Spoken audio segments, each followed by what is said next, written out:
It's the end of the week, and so it's time to take out the trash.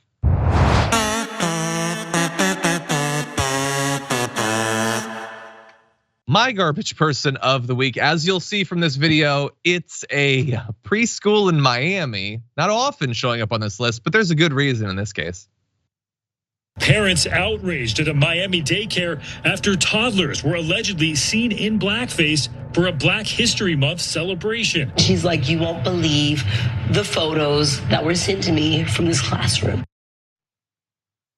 Apologies, it's a daycare, not a preschool. What I did there was I made a mistake, which happens. And sometimes mistakes are understandable. In other cases, you put a person's kids in blackface for some reason. That's a mistake, not necessarily understandable.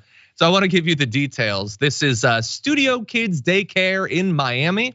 And as you saw in that video, as you can see in these shots, the parents got evidence that their kids, as some sort of ode to Black History Month, had been put in both costumes and literal blackface. I can see from the reaction from the audience that y'all don't understand why this would happen, and thus we have another thing in common. I don't understand how an educated, or anyone, but especially a person whose career is to like raise young minds, could possibly think that this was a good idea. One of the parents, Courtney Politis, said that the teacher, who is apparently Argentinian, apologized for the blackface incident, telling her it was her country's cultural tradition. The couple also met with the daycare's owner after the incident, but said they stand by their decision to remove their children from the daycare, which I imagine will be a popular decision to make for parents involved in that. Courtney says it's not an accident, you know better. Maybe they do, but we don't know for sure because Studio Kids Daycare is not responding to requests for comment. How in 2023 can you possibly do this? Every year we have to go through the promposal from some white 17-year-old that references picking cotton while asking to pick a person for prom. That's gonna happen. That happens every year. They never learn.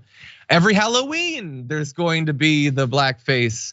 How does nobody learn in a time of unstoppable, unavoidable social media pointing out all of these insane things that people do? How could we still be making these insane decisions, Brett? It's just such a weird thing to want to do it. Like there's other people. You put it on kids. But it's like people, there's this one weird argument that happens where people go like, well, I want to be past that. Like I know that minstrelsy and blackface is a horrible legacy and I want to move past it. I love the idea of healing the racial wounds of America and getting past it. But like you realize that your goal in the blackface discussion is like, and because I want to do blackface so bad. Yeah, that's the goal. It's like such a weird thing. I keep hearing Brooke Thomas who would just go like, why people, why do you want everything? Why do you gotta have everything? And it's just like, I have no good answer for that. And the answer is like, I don't have a good answer for that. You want to put shoe polish on your face so you can do what? Like it's no answer to that question ends up being good. Nope. I think the answer is so that you can never, ever even briefly, mildly feel like anyone is telling you what to do. That's why you want to put on blackface. That's why you want to say the words that you so desperately want to say.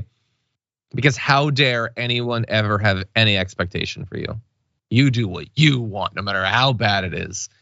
That's what it is. By the way, I lost the comment. Oh, Blue Lizard Gut says, I'm half Argentinian. That is not a thing.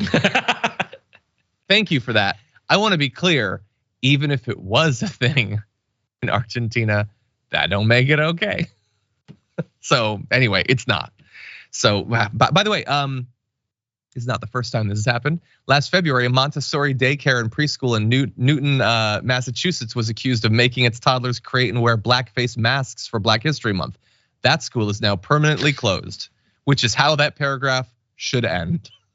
Anyway, those are our garbage people of the week, but I think it's 47,000 of you now voted for the community garbage person of the week, and here's what we've got. Coming in at number 5 with 7% of the vote, you have Elon Musk for firing an engineer who criticized him. To be clear, the criticism was saying there was nothing in the algorithm that was holding his tweets back. People just weren't interested, so he got fired. Coming in number 4, 9% of the vote, you have George Santos for scamming Amish dog breeders. Good Lord. Number 3 with 17% of the vote is Lauren Boebert for complaining about the Black national anthem, because why not? Number 2 with 20% of the vote, you have Mike Pence for trying to fight the special counsel's subpoena, who wants him to testify about what happened in and around January 6th. But at number 1, your community garbage person of the week with 47% of the vote is Norfolk Southern for their awful response to the train derailment in East Palestine. It's bad and it's getting worse day by day. Thank you to all of you who voted. More thoughts from me about that list are available on our Instagram and our TikTok for the damage report, so definitely check that out. For more political news breakdowns, interviews, stories of activism, and me trying my hardest to care about the occasional big celebrity news story, subscribe to our YouTube channel at youtube.com/thedamagereport. And you can ring the bell wherever it is so you don't miss anything.